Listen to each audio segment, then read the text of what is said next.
Hey guys, welcome back to my channel. Makeupsy here, and I'm just basically showing you guys these bundles I just received from here by TaylorMarie. I received the 18-inch, 20-inch, and a 22-inch, and then a free part closure that I've already plucked, bleached, the knots and everything like that. If you want to see how I did that, then just click the link above. So starting out, I'm using this DIY wig cap. I like this wig cap better because it wasn't too tight or anything like that. So when you're starting out with the closure, you want to make sure that your closure is moved down at least an inch or two down from the little elastic band on the cap. Not too far down. You don't want to have it all the way far down, but just enough where you can see the front of the closure. So then you want to pin it down. I use T-pins. They're a little bit efficient than regular ones, just to make sure that your closure is nice and tight, so when you get ready to sew, everything is nice and flat. So starting out, I am just basically creating a knot on the ends, and I'm not going through the elastic band. I'm basically going through the mesh material on the cap, and each time I am flattening the closure with my index finger on my other hand, well, whichever finger that is, on my other hand. And it was a little struggle, I ain't gonna lie, because I made the thread a little too long, and I'm using nylon thread. I like nylon thread whenever I'm doing any type of sewing for hair, because it doesn't get oily or it doesn't wear off after a while. It's really hard and tough, so keep that in mind whenever you're making wigs, to purchase nylon thread. So boom, now that we're going all the way around, as I said, I just skipped ahead and went on the other side, and I am continuously going downward into the cap, creating a loop and pulling very tightly. I didn't necessarily want to put too many knots in there. I didn't want it to be looking pokey, so that way it's going to be secure, because I am sewing the last track on top of that closure, so you don't necessarily need to make this super tight because of that last track that will be sewed onto it. So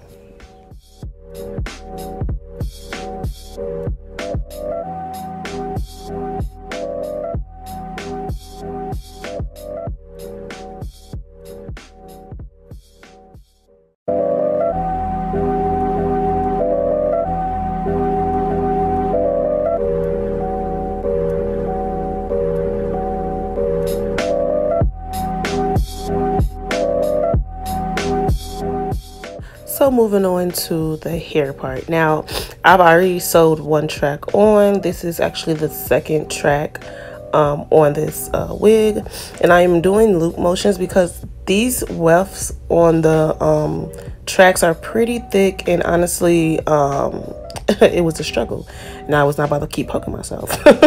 So I just went through, and only on the ends that I go through the weft itself. I didn't really want to go through all the way through, because honey, I will be all day in a year trying to go through the wefts and the cap. No, sis. So it was really tight when I did it this way, going through the loops, and I was making sure that the loops was pretty close together throughout the whole entire wig. That's just me being tedious and a perfectionist. I don't know. Either way, I like you see, as I'm going through, I like them really close together. Most people when they do the loops, they a little further apart, but no, not me. I like them close. The closer they were together, I felt like the tighter the wig, the actual track is secure. So, I mean, it's really up to you, however you like to do sewing, but to me, this was the easiest and the most efficient way to do it, because your tracks aren't going anywhere. One thread is good enough.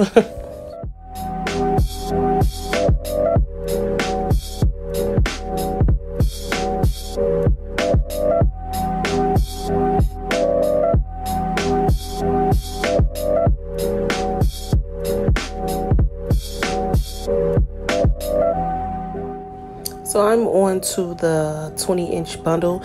I'm basically going to go straight across this time, and I'm cutting each track, sewing it on, and going across. Now I'm going to continuously do this until I'm reach the top of the head. As you guys can see, I just placed the tracks and I'm just going straight across. So this is pretty much repetitive. So I'm going to show you guys this last track, and most likely I'll speed it up to where I am at the last track.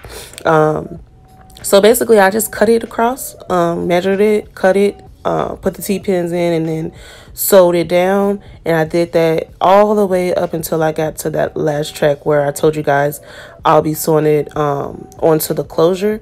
So yeah, let's just continue watching.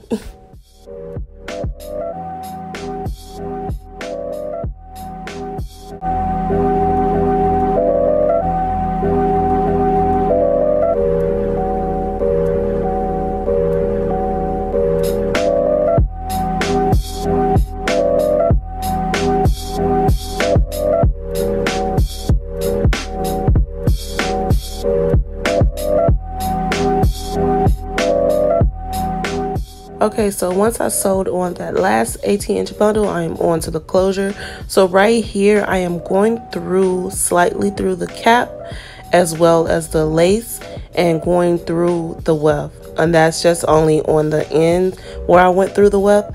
And then I went through the thread, making a loop and then a knot on it. So that way that end track can be very, very secure. So that way when I go to sew on the rest, as you guys already know, it's the loop form, it'll be a little bit more secure.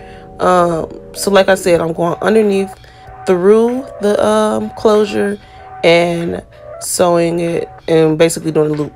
So mind you, the reason why I did this last track onto the closure is because I want it to be very, very flat. Like if you don't put a track onto the closure, it won't be as flat. It may be flat, but not as flat as this one. So in that last track onto the closure will ensure a seamless lay for the closure.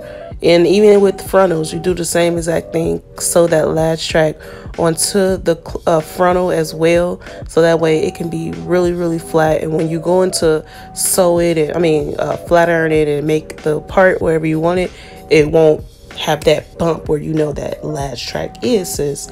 Like, no, sew it down onto the closure. Trust me, you won't get any here and there, as long as you're doing it this way where you're going underneath and through the cap and the lace of the closure, you'll be fine. So just continue on sewing all the way around until you get to the last track. Okay, so now that I am done, I am basically about to show you guys how flat it was once I got through.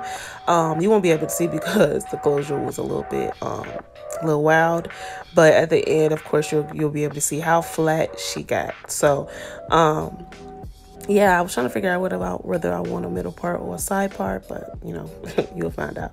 Right now I am cutting off the cap that's underneath the lace. You don't want that because you want to make sure that once you put your wig on, the cap is the same color as your skin tone, and you do not want that black shadow, sis. So go ahead and cut that off right around where the closure is. So